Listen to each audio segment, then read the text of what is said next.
শুভরাত্রির বন্ধুরা, তোমাদের আমি রাত্রেই ভিডিওটা আজকে দিলাম। কেননা তোমাদের বলেছিলাম না যে আমি কড়াইশুঁটি কিনেছি, সব কিনে এই দেখো সব কিনে এগুলোকে ছাড়িয়েছি। হ্যাঁ, এখন অবশ্য আমার কাজটা এখন দুদিন অফ আছে। আমার যখনই কাজ না থাকে আমি তখনই অফ টাইমে এই কাজগুলো করি। তা যাক, শীতকালে তো অবশ্যই করি। তা যাই হোক, এখন কড়াইশুঁটির দাম কম, তাই মোট 20 কেজি কিনেছি। এই দেখো 20 কেজির মধ্যে আমার 5 প্যাকেট হয়েছে। এই দেখো 5 প্যাকেট তোমার হয়েছে। ছাড়িয়ে সব স্টোর করে রেখেছি। তা এটা তোমার গরমকালে এটা ডিপ ফ্রিজে রাখতে লাগে। এটা কিন্তু তোমাদের বারবার বলছি, ডিপ ফ্রিজে রাখবে। ডিপ ফ্রিজে রাখলে পুরো সতেজ থাকে। যাই হোক, তাই তোমাদের দেখালাম।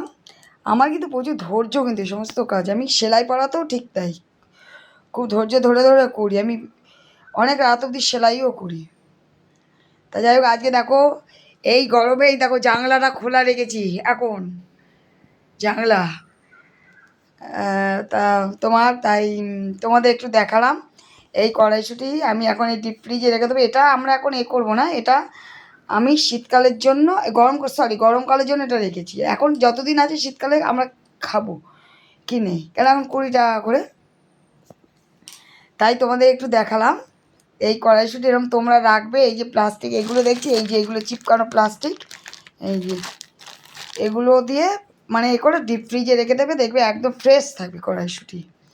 তা যাই হোক, আমার ভিডিওটা কেমন লাগলো অবশ্যই বন্ধুরা তোমরা একটু কমেন্টে জানিও। আর এই রাত্রে বাইরের জানলাটা খুললাম অনেক দিন পর। শুভরাত্রি বন্ধুরা।